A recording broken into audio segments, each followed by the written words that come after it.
بسم اللہ الرحمن الرحیم۔ السلام علیکم۔ روزانہ ایک نیا سچا واقعہ سننے کے لیے چینل کو سبسکرائب کر کے ساتھ موجود بیل آئیکن پر بھی کلک کر لیجیے گا۔ رات کا آخری پہر چل رہا تھا۔ ایسے وقت میں ہر جگہ ہو کا عالم تھا۔ کوئی بھی انسان اس پہر گھر سے باہر موجود نہیں تھا، لیکن ایک شخص جس کا لباس اس بات کو ظاہر کر رہا تھا کہ وہ کوئی بزرگ ہو، وہ سیدھا سیدھا چلتے جا رہے تھے۔ سفید لباس پہنے وہ شخص کوئی اور نہیں بلکہ اس سلطنت کے بادشاہ سلطان تھے۔ انہوں نے اس بار اپنے بھیس کو کچھ اس طرح تبدیل کیا تھا کہ وہ کوئی مسافر نہیں بلکہ ایک بزرگان دین لگ رہے تھے۔ انہوں نے اپنی داڑھی کو سفید کر لیا تھا، جبکہ سفید عمامہ سر پر باندھا ہوا تھا۔ وہ چاروں طرف نگاہیں گھماتے جا رہے تھے اور ایک ایک منظر کو اپنی آنکھوں میں نقش کر رہے تھے۔ کچھ روز سے انہیں ایک خبر مل رہی تھی کہ رعایا میں کوئی ایک گروہ داخل ہوا ہے جو لوگوں کے گھروں میں رات کے پہر گھس کر چوری کر رہا ہے اور ان کی بہن بیٹیوں کی عزت کو لوٹ رہا ہے۔ سلطان کو جب یہ بات معلوم ہوئی تو انہوں نے اپنے طور پر کافی چھان بین کروائی تھی، لیکن انہیں ایسے کسی بھی گروہ کے بارے میں معلوم نہیں ہوا تھا۔ اس لیے آج وہ اپنا لباس تبدیل کر کے ایک بزرگان دین کا روپ لے کر گلیوں کا گشت کر رہے تھے۔ ان کے ہاتھ میں ایک تھیلی بھی تھی جس کے اندر ان کے کچھ تیر رکھے ہوئے تھے، جبکہ لباس کے اندر انہوں نے اپنا کمان اور تلوار بھی چھپائی ہوئی تھی جو لوگوں کی نگاہوں سے مخفی تھی۔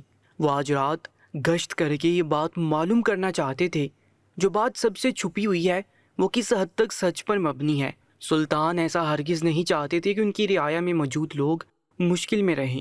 اگر ان کی بہن بیٹیوں کی عزت خراب ہو رہی تھی تو ان پر لازم تھا کہ وہ ان لوگوں کو پکڑ کر کال کوٹری میں بند کریں یا پھر ان کو پھانسی کے پھندے پر چڑھا دیں۔ وہ اسی نیت سے اپنے محل سے نکل کر اپنے شہر کا گشت کر رہے تھے، لیکن ابھی انہیں کچھ نہیں ملا تھا۔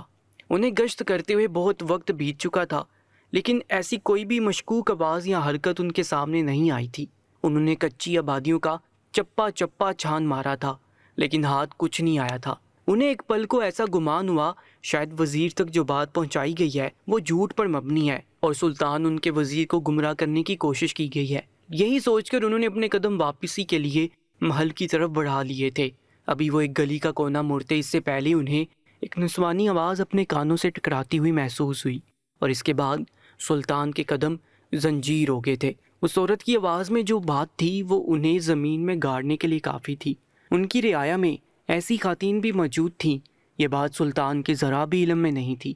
وہ عورت کافی لذت بڑی آواز میں ایک مرد سے مخاطب تھی، کہہ رہی تھی تمہارے ساتھ مجھے یہ سب کر کے بہت مزہ آ رہا ہے، تم کافی طاقتور مرد ہو، جبکہ میرا شوہر تو بالکل بھی طاقتور نہیں ہے، اس نے مجھے کبھی ایسی خوشی نہیں دی جیسی تم دے رہے ہو، میں تو تمہاری دیوانی ہوں، تم سب سے اعلیٰ ہو، میں اپنا سب کچھ تمہارے اوپر لٹانے کے لیے تیار ہوں، بس تم مجھے کبھی چھوڑنا مت۔ جبکہ وہ مرد بھی جواباً اس عورت کی حوصلہ افزائی کرتے ہوئے کہنے لگا بالکل ٹھیک کہہ رہی ہو، تمہارا شوہر بالکل بھی کام کا نہیں ہے، بہت ہی کوئی نکارا انسان ہے، مجھے بھی آج سے پہلے اتنا مزہ کبھی نہیں آیا، تم جیسی جوشیلی عورت کے ساتھ مجھے یہ سب کر کے ایک الگ ہی لذت محسوس ہو رہی ہے، جو مزہ تمہارے ساتھ ہے وہ میری بیمار بیوی کے ساتھ بالکل بھی نہیں ہے۔ جبکہ سلطان سمجھ چکے تھے اندر موجود یہ دونوں مرد اور عورت مصروف زنا ہے۔ ان کا دل چاہ رہا تھا کہ وہ ابھی اس گھر میں داخل ہوں اور دونوں کا سر قلم کر دیں، کیونکہ ان کی باتوں سے یہ بات ثابت ہو گئی تھی کہ وہ دونوں آپس میں کوئی جائز رشتہ نہیں رکھتے، بلکہ وہ دونوں ایک دوسرے کے لیے نامحرم تھے اور اپنی بیوی اور شوہر سے تنگ آ کر ایک دوسرے سے لذت پوری کر رہے تھے۔ سلطان کے لیے یہ عمل ناپسندیدہ تھا، وہ اس چیز کو بہت برا مانتے تھے۔ ان کا کہنا تھا کہ اللہ تعالیٰ نے جو حدود ایک مرد اور عورت کے لیے قائم کی ہوئی ہے ہمیں اس پر ہی رہنا چاہیے، اور جو لوگ ایسا کرتے ہیں سلطان ان کو عبرت کا نشان بنا دیتے ہیں۔ انہوں نے چند پل وہیں کھڑے ہو کر ان کی مزید کچھ گھٹیا باتیں سنی اور اس کے بعد انہوں نے اپنے قدم واپسی کے لیے بڑھا لیے تھے۔ وہ جو آج گشت پر یہ سوچ کر آئے تھے کہ آج وہ اس گروہ کو پکڑ کر ہی دم لیں گے جو ان کی رعایا کی بہن بیٹیوں کی عزت کو خراب کر رہا ہے اور ان کے مال کی چوری کر رہا ہے، وہ تو پکڑ میں نہیں آئے تھے۔ البتہ ایک اور مسئلہ ان کے سامنے آ گیا تھا۔ ان کی رعایا میں ایک مرد اور عورت بہت گھٹیا رشتے میں بندھے ہوئے تھے جس کو سلطان ہر حال میں ختم کرنا چاہتے تھے اور ان دونوں کو کڑی سے کڑی سزا دینا چاہتے تھے۔ لیکن اس سے پہلے انہیں یہ بات بھی معلوم کرنی تھی کہ وہ دونوں مرد اور عورت ایسی بات کیوں کر رہے تھے کہ میں اپنی بیوی سے خوش نہیں ہوں اور میرا شوہر طاقتور نہیں ہے۔ یقیناً دال میں کچھ کالا تھا جس کی چھان بین سلطان کروانے والے تھے۔ وہ سیدھا محل واپس آ گئے تھے اور انہوں نے اپنے حجرے میں ہی باقی کا وقت گزارا تھا۔ فجر کی نماز ادا کر کے وہ سیدھا اپنی خوابگاہ میں گئے تھے۔ وہاں ان کی بیوی ہمیشہ کی طرح نماز ادا کرنے کے بعد نیند کی آغوش میں تھی۔ وہ بھی اپنی بیوی کے برابر میں ہی نیم دراز ہو گئے تھے۔ صبح ان کی آنکھ سورج کے اگتے ہی کھل چکی تھی۔ انہوں نے فوراً ہی غسل کیا اور اس کے بعد ناشتہ تناول کیا اور فوراً ہی دربار کا رخ کیا۔ اور دنوں کی نسبت آج سلطان کو تھوڑی دیر ہو گئی تھی۔ رات وہ کافی دیر تک گشت کرتے رہے اور ایک پل بھی انہوں نے آرام نہیں کیا تھا۔ اسی لیے جب وہ فجر کے وقت سوئے تو انہیں اٹھنے میں تھوڑی دیر ہو گئی تھی، جس کے لیے وہ کافی شرمندہ نظر آ رہے تھے۔ وہ ہرگز ایسے بادشاہ نہیں تھے جو اپنے کام کی پرواہ نہ کریں۔ انہیں اپنے فرائض اچھے سے معلوم تھے۔ وہ ہر چیز کو دیکھ کر چلنے کے عادی تھے۔ وہ جانتے تھے جب وہ دربار میں جائیں گے تو انہیں اپنی رعایا کی طرف سے ایک لمبی کتار لگی ہوئی ملے گی۔ دربار میں ان کے لیے مشیر، ان کا وزیر اور تمام درباری ان کے انتظار میں ہوں گے، اور یہ ان کے لیے سب سے ناپسندیدہ عمل تھا کہ ان کی وجہ سے کوئی بھی شخص انتظار کرے۔ وہ ہمیشہ اپنے تعین کیے گئے وقت سے پہلے ہی پہنچ جایا کرتے تھے۔ ان کو دربار میں داخل ہوتا دیکھ تمام درباری اور مشیر ان کے ادب میں کھڑے ہو چکے تھے، جبکہ سلطان قدم با قدم چلتے ہوئے ایک شان سے اپنی نشست پر براجمان ہو گئے۔ ان کے برابر میں ہی قاضی کا تخت لگا ہوا تھا، جبکہ بائیں جانب ان کا وزیر پشت پر ہاتھ باندھے ان کی حفاظت کے لیے مامور تھا۔ دو سپاہی ان کو ہوا دے رہے تھے۔ مبالغہ سبھی اپنے اپنے کام میں مصروف ہو گئے تھے۔ سلطان نے تخت پر بیٹھتے ہی دربار کا آغاز کر دیا تھا۔ رعایا آ رہی تھی اور اپنے مسائل سلطان کو بتا کر جاتی جا رہی تھی۔ اسی دورانیے میں ایک نوجوان مرد جس کی عمر لگ بھگ 25 سے 26 سال ہوگی، وہ دربار میں کافی خاموشی سے داخل ہوا اور سلطان کے تخت کے عین سامنے کھڑا ہو گیا۔ سلطان نے اس شخص کو دیکھا تو یکدم ہی ان کو وہ آدمی کافی بھایا۔ وہ لڑکا دکھنے میں کافی حسین خوبصورت تھا، جبکہ اس کی پوشاک بھی کافی صاف ستھری تھی۔ سلطان کو ایسے لوگ کافی پسند تھے جو خود کی صفائی کا خیال رکھتے تھے۔ اس کے ماتھے پر موجود نشان اس بات کی گواہی تھا کہ یہ آدمی ایک نماز بھی قضا نہیں کرتا تھا۔ وہ آدمی سلطان کی طرف دیکھتے ہوئے کہنے لگا، سلطان معظم، جان کی امان پاؤں تو عرض کرنا چاہتا ہوں۔ سلطان نے سر کو ہلکی جنبش دی اور اس آدمی کو بولنے کی اجازت دی، جبکہ وہ آدمی جان کی امان پاتے ہی کہنے لگا، سلطان معظم، میں یہ مسئلہ آپ کے دربار میں لے کر پیش تو نہیں ہونا چاہتا تھا، لیکن میری اب بس ہو چکی ہے۔ میں نے بہت برداشت کر لیا ہے، لیکن میں مزید خود کو تکلیف میں مبتلا نہیں رکھ سکتا، اس لیے میں آپ کے پاس آ گیا ہوں۔ میں جانتا ہوں جو بات میں آپ سے کہنے والا ہوں، اس کے بعد میری بہت بدنامی ہوگی، لوگ مجھ پر تھو تھو کریں گے، لیکن میں مزید لوگوں کے ڈر کی وجہ سے خاموش نہیں رہ سکتا۔ مجھے انصاف چاہیے۔ جب ایک عورت کے لیے انصاف ہے تو ایک مرد کے لیے بھی انصاف ہونا ہی چاہیے۔ سلطان نے یہ سنا تو اعتماد بڑے لہجے میں کہنے لگے، تمہیں پریشان ہونے کی قطعاً ضرورت نہیں ہے، ہم تمہارا مسئلہ ہر حال میں حل کریں گے۔ تم ہمارے لیے کافی اہمیت کے حامل ہو۔ ہماری رعایا میں عورت ہو یا مرد، بوڑھا ہو یا جوان یا چھوٹا بچہ ہی کیوں نہ ہو، اس کا مسئلہ بھی ہم سر آنکھوں پر رکھتے ہیں۔ ہم کسی کو بھی نظر انداز نہیں کرتے ہیں۔ جیسا تم سوچ رہے ہو، جس طرح سے ایک عورت کو انصاف ملتا ہے، ایسے ہی ہم ایک مرد کو بھی انصاف دیتے ہیں، اس لیے تم بے فکر ہو کر اپنا مسئلہ ہمارے گوش گزار کر سکتے ہو۔ اس آدمی نے یہ سنا تو دھیمی آواز میں کہنے لگا، سلطان معظم، اگر آپ کو زحمت نہ ہو تو کیا آپ میری بات اکیلے میں سن سکتے ہیں؟ سلطان نے اس مرد کو ایک دفعہ دیکھا اور کہنے لگے، تم بے فکر ہو کر ہمیں اپنا مسئلہ بتا سکتے ہو، تمہاری کوئی بھی بات محل سے باہر نہیں جائے گی۔ جبکہ وہ آدمی سر نفی میں ہلاتے ہوئے کہنے لگا، نہیں سلطان معظم، یہ میری عزت کا معاملہ ہے، اگر میں سب کے بیچ بیٹھ کر یہ بات کرتا ہوں تو میری بہت بدنامی ہوگی۔ آپ تو یہ بات دعوے سے بول دیں گے کہ آپ کی کوئی بات باہر نہیں جائے گی، لیکن کسی نہ کسی کے ذریعے یہ بات محل سے باہر چلی ہی جائے گی اور آپ کو بھی معلوم نہیں ہوگا، میری بہت بدنامی ہوگی۔ میں آپ کے علاوہ یہاں پر کسی بھی انسان پر یقین نہیں کر سکتا۔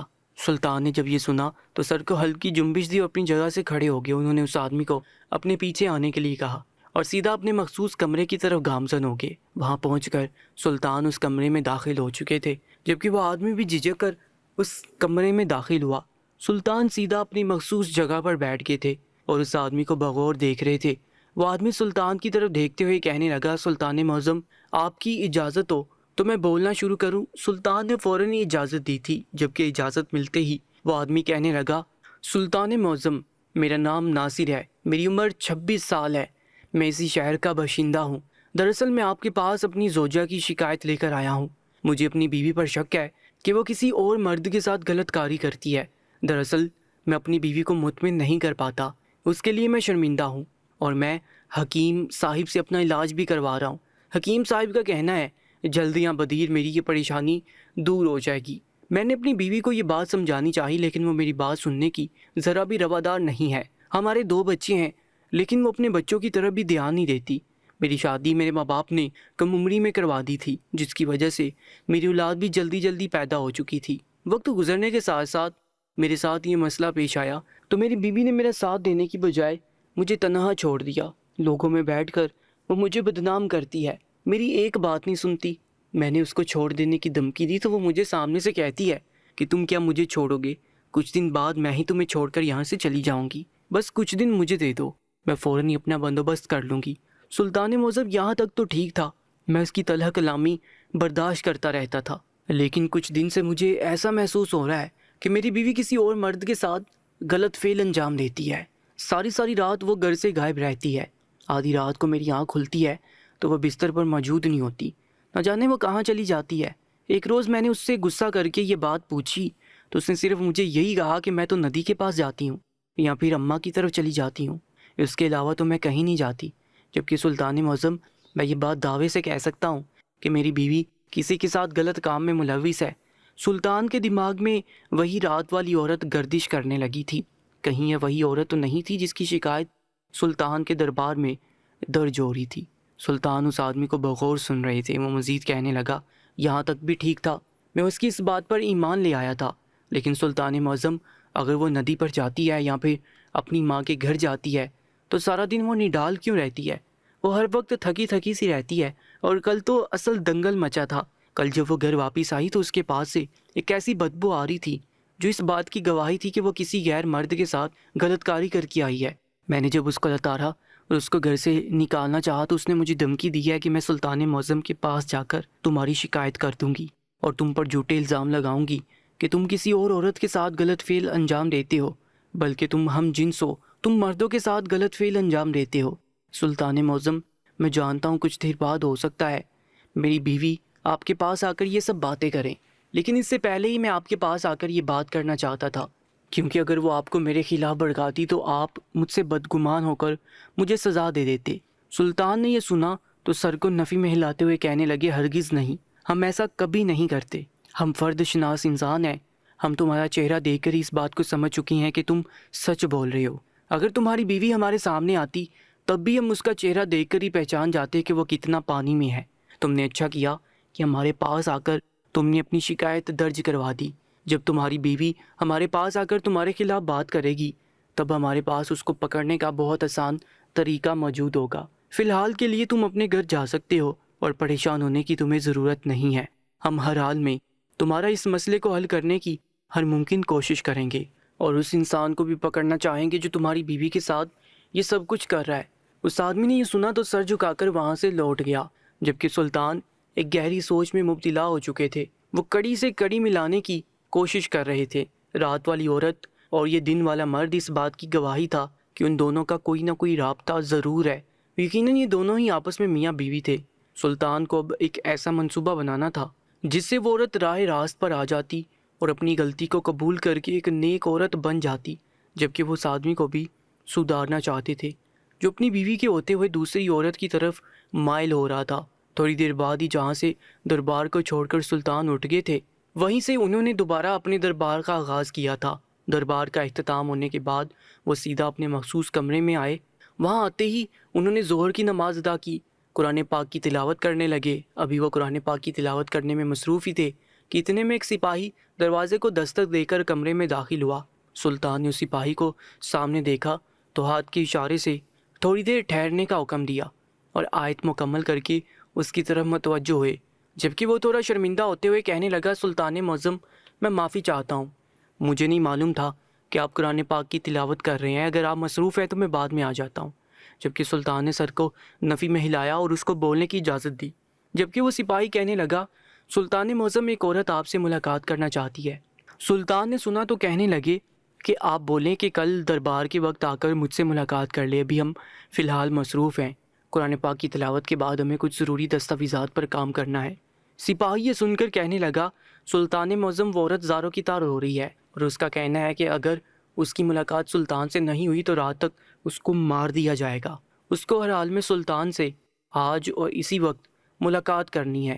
سلطان نے جب یہ سنا تو اس عورت کو فوراً ہی اپنے مخصوص کمرے میں طلب کر لیا تھا، جبکہ وہ عورت سپاہی کے کہنے کے بالکل ٹھیک مطابق کافی زاروں کی طرح روتے ہوئے سلطان کے سامنے کھڑی ہوئی تھی۔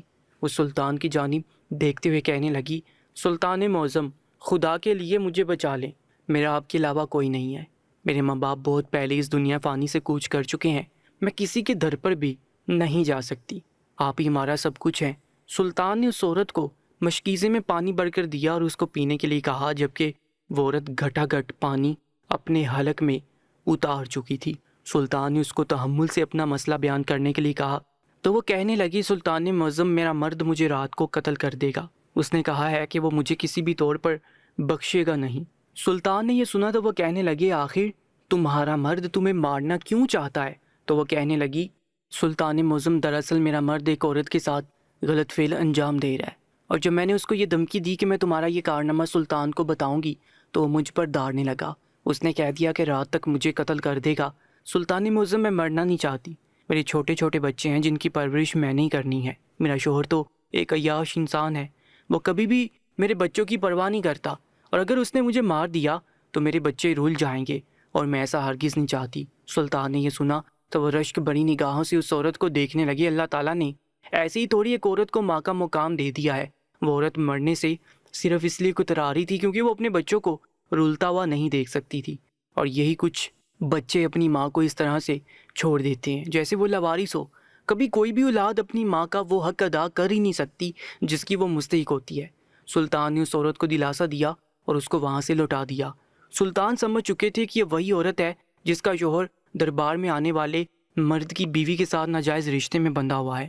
سلطان کو اب کوئی ایسا منصوبہ بنانا تھا جس سے دونوں گھر بچ بھی جاتے اور وہ دونوں آدمی اور عورت راہ راست پر بھی آ جاتے، کیونکہ ان دونوں کے ہی بچے تھے، اور سلطان ایسے کسی کو بھی تکلیف نہیں دینا چاہتے تھے کہ وہ اس مرد کو سزا دیتے تو اس کے بچے روڈ پر آ جاتے، کیونکہ وہ مرد ہی اپنے گھر کا واحد کفیل تھا، اور یہیں اگر وہ اس عورت کو سزا دیتے تو اس کے بچے بھی رل جاتے، اور سلطان ایسا ہرگز نہیں چاہتے تھے۔ انہوں نے اس عورت کے جانے کے بعد اپنی تلاوت کو مکمل کیا تھا اور اس کے بعد اپنے ضروری کام نمٹائے تھے۔ کام مکمل کرنے کے بعد انہوں نے فوراً اپنے وزیر کو اپنے مخصوص کمرے میں طلب کیا تھا، کیونکہ وہ اس کے ہمراہ ایک بہترین منصوبہ تیار کر کے دونوں کو سدھارنا چاہتے تھے۔ ان کے حکم کی فوراً ہی تعمیل کی گئی تھی، اور تھوڑی دیر بعد ہی وزیر ادب سے سر جھکائے سلطان کی خدمت میں حاضر تھا۔ سلطان نے ایک نظر وزیر کو دیکھا اور تمام ترداد سے اس کو آگاہ کر دیا، جبکہ وزیر تمام کہانی سننے کے بعد یکدم ہی ہتھے سے اکھڑ چکا تھا۔ اس نے فوراً سلطان سے اجازت چاہی تھی کہ وہ حکم کرے اور وہ ان دونوں مردوں اور عورت کا سر قلم کر دے، لیکن سلطان نے بے ساختہ سر نفی میں ہلایا اور وزیر کو یہ کرنے سے باز رکھا تھا۔ ان کا کہنا تھا کہ وہ ایسا نہیں چاہتے، جبکہ وزیر حیران تھا کہ سلطان جو ہمیشہ زنا کے خلاف رہے تھے وہ ایسی بات کر رہے ہیں، لیکن جب سلطان کا ارادہ اس نے سنا تو وہ خاموش ہو گیا تھا، کیونکہ سلطان اپنی جگہ بالکل درست تھے۔ وہ دونوں غلط راہ پر ضرور گئے تھے، لیکن ان کو راہ راست پر لانا سلطان کا کام تھا، اور ان پر لازم تھا کہ وہ سزا دینے کی بجائے اس بار دونوں کو سدھارتے اور اس عمل سے دونوں کو باز رکھتے، جبکہ وزیر فوراً ہی سلطان کا ساتھ دینے کے لیے تیار ہو گیا تھا اور آپ کے حکم کے انتظار میں تھا۔ سلطان نے کچھ دیر خاموشی کی نظر کر دیے تھے، وہ کسی گہری سوچ میں تھے۔ جب خاموشی کا دورانیہ طویل ہونے لگا تو وہ سلطان کی طرف دیکھتے ہوئے کہنے لگا، سلطان معظم، آپ نے کچھ سوچا؟ جبکہ سلطان سر کو ہلکی جنبش دیتے ہوئے کہنے لگے، ہاں، ایک چھوٹا سا منصوبہ دماغ میں تیار تو ہوا ہے، لیکن نہ جانے ایسا کیوں لگ رہا ہے کہ وہ دونوں ہماری بات کو جلد سمجھ نہیں پائیں گے، لیکن ہم ہار نہیں ماننا چاہتے، اس لیے ہم فوراً اس منصوبے پر عمل کرنا چاہتے ہیں۔ آپ ایک کام کریں، آپ فوراً ہی ہمیں ایک مرغا اور 2 مرغیوں کا بندوبست کر دیں تاکہ ہم اپنے منصوبے پر عمل درآمد شروع کریں۔ سلطان کی بات سن کر وزیر حیران ہوا، کہنے لگا، سلطان معظم، ایسا کون سا منصوبہ آپ نے تیار کیا ہے جس میں آپ کو مرغا اور مرغی کی ضرورت پڑ رہی ہے؟ جبکہ سلطان نے خاموش نظر سے وزیر کو دیکھا تھا اور اس کے بعد انہوں نے وزیر کو جانے کا حکم دے دیا تھا۔ جو وہ سوچ رہے تھے اگر وہ ممکن ہو جاتا تو معاملہ بن سکتا تھا، لیکن اگر وہ ممکن نہیں ہوتا تو سلطان کو سزا کا سہارا لینا تھا، لیکن وہ ایسا نہیں چاہتے تھے۔ وقت اپنی رفتار کے مطابق گزر چکا تھا اور وزیر بھی الگ الگ پنجرے میں ایک مرغا اور 2 مرغیاں ڈال کر تیار کھڑا ہوا تھا۔ سلطان ایک بار پھر اپنا بیس تبدیل کر کے بزرگان دین بن چکے تھے اور وزیر کے ہمراہ اس آدمی کے گھر چلے گئے جو دوپہر کے وقت اپنی بیوی کی شکایت لے کر آیا تھا۔ سلطان نے ایک نظر اپنے وزیر کو دیکھا اور خاموشی سے اس گھر میں داخل ہو گئے۔ گھر کے اندر جھانکا تو بچے نیند کی آغوش میں تھے، جبکہ دونوں میاں بیوی ایک دوسرے سے خفا پیٹھ موڑے لیٹے ہوئے تھے۔ سلطان نے وزیر کو حکم دیا تھا کہ مرغے کو کمرے کے اندر داخل کر دیا جائے۔ وزیر نے فوراً ہی سلطان کے حکم پر مرغے کو پنجرے سے نکال کر کمرے میں ڈال دیا تھا، جبکہ چند پل بعد انہوں نے دونوں مرغیوں کو بھی اندر بھیجنے کا حکم دیا تھا۔ وزیر کافی حیران ہو رہا تھا کہ سلطان آخر کیا کرنا چاہتے ہیں۔ تھوڑی دیر بعد ہی وہ مرغا جنسی عمل کرنے کے لیے ایک مرغی کے پیچھے بھاگا تھا، جبکہ اندر موجود دونوں میاں بیوی ایک کونے میں ہو گئے تھے کہ مرغا اور مرغی گھر کے اندر کیسے داخل ہوئے۔ دونوں اچانک سے مرغا مرغی کے آ جانے سے آس باختہ ہو چکے تھے۔ وہ مرغا جنسی عمل کرنے کے لیے کبھی ایک مرغی کے قریب جاتا تو کبھی دوسری مرغی کے قریب جاتا، جبکہ وہ عورت اور مرد دونوں حیران تھے۔ تھوڑی دیر گزر جانے کے بعد جیسے ہی وہ آدمی ہوش کی دنیا میں لوٹا تو اس نے کھڑے ہو کر ان مرغا مرغی کو اپنے گھر سے بھگانا چاہا، لیکن دروازے کے پاس ہی دو آدمیوں کو کھڑا دیکھ وہ حیران ہوا اور بلند آواز میں سلطان اور ان کے وزیر سے پوچھنے لگا کہ آپ لوگ کون ہیں اور میرے گھر میں بنا میری اجازت کے کیسے داخل ہو گئے؟ سلطان نے ایک نظر اس آدمی کو دیکھا اور وزیر کے ہمراہ خاموشی سے اس کے کمرے میں داخل ہوئے، جبکہ اس عورت نے فوراً ہی اپنے اوپر ایک چادر اوڑھ لی تھی۔ وہ بھی سلطان اور وزیر کو حیرت بڑی نگاہوں سے دیکھ رہی تھی۔ سلطان نے اس عورت کی طرف دیکھا اور کہنے لگے، نوجوان عورت، کیا تمہیں ان مرغا مرغی کو دیکھ کر کچھ سمجھ آیا؟ وہ عورت یکدم خود کو مخاطب کرنے پر گڑبڑا گئی تھی، جبکہ اس عورت کا مرد فوراً سلطان کے مد مقابل آیا، کہنے لگا، آپ کو جو بات کرنی ہے مجھ سے کریں، میری بیوی سے آپ کو مخاطب ہونے کی ضرورت نہیں ہے۔ سب سے پہلے تو آپ دونوں مجھے یہ بتائیں کہ آپ میرے گھر میں کس حیثیت سے بنا اجازت کے داخل ہوئے ہیں؟ مانا کہ آپ بزرگان دین ہیں، آپ کے لباس سے یہ بات ظاہر ہو رہی ہے، لیکن یہ نامعقول بات ہے کہ آپ میری اجازت کے بغیر میرے گھر میں داخل ہو جائیں۔ سلطان نے ایک نظر اس آدمی کو دیکھا اور اشارے میں اس کو سمجھانے لگے کہ چند پل کے لیے تم خاموش ہو جاؤ، جبکہ وہ سلطان کا اشارہ سمجھ چکا تھا اور وہ خاموشی سے ایک طرف کو ہو گیا۔ انہوں نے ایک بار پھر اس عورت کو مخاطب کیا تو وہ بے ساختہ سر نفی میں ہلانے لگی۔ سلطان نے ایک خاموش نگاہ سے اس عورت کو دیکھا اور کہنے لگے، یہ دو مرغیاں تم اور تمہارے عاشق کی بیوی ہے، جبکہ یہ مرغا تمہارا عاشق ہے۔ تمہارا عاشق نہ تو تم سے وفادار ہے نہ اپنی بیوی سے وفادار ہے۔ کبھی وہ تمہارے پاس جنسی خواہش کے لیے آتا ہے تو کبھی اپنی بیوی کے پاس جنسی خواہش کے لیے جاتا ہے۔ اس کا مطلب نہ تمہیں خوشی دینا ہے نہ ہی تم سے محبت کرنا ہے، بلکہ اپنے آپ کو تسکین پہنچانا ہے، اور ان سب میں تم کسی کو دھوکہ دے رہی ہو، اپنے شوہر کو، اپنے بچوں کو اور خود کو۔ نہ تمہاری اپنے شوہر کی نظر میں کوئی عزت ہے نہ ہی تمہارے عاشق کی نظر میں تمہاری کوئی عزت ہے۔ تم بس ایک کٹ پتلی ہو جو اپنے عاشق کے حکم پر چلتی ہے۔ وہ صرف اپنی جنسی خواہش کے لیے تم سے رابطہ رکھے ہوئے ہے۔ جس دن تم نے اس کو منع کیا اس دن وہ تم سے تمہارے رشتے ختم کر کے کسی اور عورت کی طرف چلا جائے گا۔ جبکہ وہ عورت حیران ہو کر سلطان کی بات سننے کے بعد ان مرغا مرغی کو دیکھ رہی تھی جو آپس میں گتھم گتھا تھے۔ سلطان یہ بول کر خاموش ہو چکے تھے، جبکہ وہ عورت آنسو بڑی نگاہوں سے اپنے شوہر کو دیکھ رہی تھی۔ چندی پل میں وہ سلطان کی بات سمجھ گئی تھی۔ سلطان اس عورت کو شرمندہ ہوتا دیکھ مزید بولے، جو عورت اپنے شوہر کی وفادار نہیں ہوتی، اپنے بچوں کی وفادار نہیں ہوتی، یہ معاشرہ اور اللہ کا گھر اس کو کبھی قبول نہیں کرتا۔ تم ایک نامحرم مرد کے ساتھ زنا کر رہی ہو، صرف اپنے جسم کو تسکین پہنچانے کے لیے۔ آخرت میں جب اس جسم کو آگ میں جلسایا جائے گا، قبر میں تمہارے اوپر کیڑے مکوڑے رینگیں گے، تب تمہاری یہ تسکین کہاں جائے گی؟ دنیا ختم ہو جانے والی ہے لیکن آخرت تاحیات قائم رہے گی۔ جب تم ساری زندگی آگ کے ایندھن میں جلتی رہو گی تب تمہیں کیسا محسوس ہوگا؟ تم اپنی نہ آخرت سنوار رہی ہو، نہ ہی اپنی دنیا اور نہ ہی قبر۔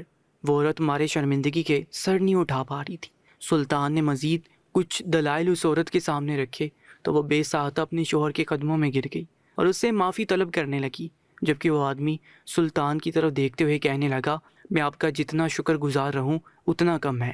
آپ نے میرے لیے وہ کیا جس کا میں کبھی آپ کا احسان نہیں اتار سکتا۔ جبکہ سلطان اس جوڑی کو دعائیں دے کر اس مرد کی طرف گئے تھے اور وہاں بھی انہوں نے یہی عمل دہرایا تھا۔ دو مرغے اور ایک مرغی کو چھوڑا۔ سلطان نے اس آدمی کی آنکھوں پر جو دھند تھی وہ ہٹا دی تھی، جبکہ دونوں ہی جوڑی سلطان کے شکر گزار تھے کہ انہوں نے ان دونوں کو سیدھی راہ دکھا دی۔ سلطان چاہتے تو ان دونوں کو سزا دے سکتے تھے، لیکن ہر بار سزا دینے سے مسائل حل نہیں ہوتے۔ بعض اوقات کچھ سمجھ سے بھی مسئلے حل ہو جاتے ہیں اور جو گھر ٹوٹ رہے ہوتے ہیں وہ بچ جاتے ہیں۔ مزید ویڈیوز کے لیے چینل کو سبسکرائب کر کے ساتھ موجود بیل آئیکن پر بھی کلک کر لیجیے گا۔